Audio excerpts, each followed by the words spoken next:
आपका पहला प्रश्न है, किस वाक्य में विराम चिन्ह संबंधी विसंगति है। आपके ऑप्शन दिए गए हैं, ऑप्शन को ध्यान से पढ़िएगा और सही उत्तर देने की कोशिश कीजिएगा। दोस्तों, अगर आप ऑप्शन ए की तरफ जा रहे हैं तो आप बिल्कुल सही हैं। दोस्तों इसका ऑप्शन ए सही आंसर है। आपका अगला प्रश्न है, इनमें से अर्ध विराम का सूचक चिन्ह है। दोस्तों आपके सामने विकल्प में चिन्ह दिए गए हैं, चिन्ह को देखिए और बताइए इसमें से अर्ध विराम का चिन्ह कौन सा है। दोस्तों अगर आप ऑप्शन बी की तरफ जा रहे हैं तो आप बिल्कुल सही हैं। इस प्रश्न का सही उत्तर होगा ऑप्शन बी। दोस्तों आपका अगला प्रश्न है, हरीश तुम कहां से आ रहे हो। इस वाक्य में हरीश शब्द के बाद कौन सा विराम चिन्ह लगेगा। ध्यान दीजिए, इसमें विराम चिन्ह नहीं लगा हुआ है हरीश में। यहाँ पे कौन सा चिन्ह लगेगा आपको विकल्प में से देख के बताना है। विकल्प आपके सामने है, सही उत्तर बताइएगा दोस्तों। तो दोस्तों अगर आप ऑप्शन बी की तरफ जा रहे हैं तो आप बिल्कुल सही हैं, क्योंकि यहाँ पर हरीश के बाद आपका जो चिन्ह लगेगा वो विस्मय आदि बोधक का चिन्ह लगेगा। तो दोस्तों हम आपके अगले प्रश्न की तरफ बढ़ते हैं। आपका अगला प्रश्न है, हंस पद किस विराम का एक और नाम है। मतलब हंस पद तो हम कहते ही हैं, इसका एक और भी नाम है जो कि विकल्प में दिया गया है। तो आपको विकल्प में से उस सही नाम को बताना है दोस्तों देखिए, इसका अगर आप ऑप्शन बी की तरफ जा रहे हैं तो आप बिल्कुल सही हैं। दोस्तों हंस पद को हम त्रुटि विराम भी कहते हैं। दोस्तों चलिए हम आपके अगले प्रश्न की तरफ बढ़ते हैं। आपका अगला प्रश्न है दोस्तों, विराम आदि चिन्हों की दृष्टि से कौन सा वाक्य शुद्ध है। तो दोस्तों इसमें 4 विकल्प दिए गए हैं, चारों विकल्प का जो है वाक्य एक जैसा है, लेकिन इसमें से कोई एक ही वाक्य आपका सही है यानी कि शुद्ध है। तो दोस्तों ध्यान दीजिएगा, आपका जो पहला प्रश्न है यानी कि पहला विकल्प है वो देखिए, पिता ने पुत्र से कहा देर हो रही है कब आओगे। ध्यान दीजिए इसमें शब्द जुड़ा हुआ है कब मतलब होता है प्रश्नवाचक चिन्ह का। ठीक है, तो देखिए इसमें लास्ट में प्रश्नवाचक चिन्ह तो लगा हुआ नहीं है। तो ठीक है, तो ध्यान दीजिए ए और डी तो आपका वैसे ही कैंसिल हो गया। अब बचा आपका ऑप्शन बी और सी। अब ध्यान दीजिए बी की अगर बात करें तो पुत्र, ध्यान दीजिए इसमें लिखा गया पुत्र के बाद आपका अल्प विराम लगा हुआ है। ठीक है, पिता ने पुत्र से कहा, जो कि बिल्कुल गलत है, यहाँ पे अल्प विराम नहीं लगेगा।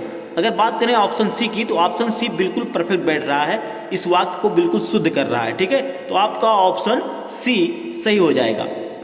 दोस्तों आपका अगला प्रश्न है, जहां पूर्ण विराम की अपेक्षा कम और अल्प विराम से अधिक रुकना अपेक्षित हो वहां किस चिन्ह का प्रयोग किया जाता है। तो दोस्तों ध्यान दीजिए, आपके सामने 4 विकल्प दिए गए हैं और चारों विकल्प में जो है में से बताना है आपको कि कौन सा चिन्ह यहाँ पे परफेक्ट रहेगा, कि पूछे गए प्रश्न के अनुसार कौन सा विकल्प सही है। तो दोस्तों ध्यान दीजिए, अगर आपको अल्प विराम से अधिक रुकना हो तो वहां पर हम अर्ध विराम चिन्ह का प्रयोग करते हैं। अगर आप ऑप्शन ए की तरफ जा रहे हैं तो आप बिल्कुल सही हैं दोस्तों चलिए हम आपके अगले प्रश्न की तरफ बढ़ते हैं।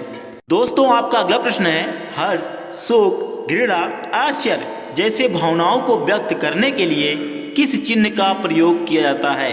तो ध्यान दीजिए दोस्तों, अगर आपके वाक्य में हर्ष, शोक, घृणा, आश्चर्य जैसे शब्द आते हैं तो आप कैसे इनको व्यक्त करेंगे, कैसे इनको दर्शाएंगे, यही चीज पूछ रहा है, किस चिन्ह का प्रयोग करेंगे इस शब्द के बाद में। तो ठीक है दोस्तों, आपके सामने 4 विकल्प दिए गए हैं, चारों विकल्प में से आपको बताना है।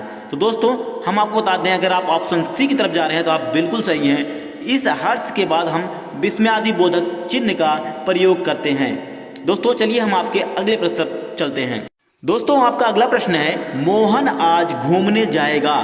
दोस्तों ये वाक्य दिया गया है एक आपको, कह रहे हैं उपयुक्त वाक्य में कौन सा विराम चिन्ह लगा है।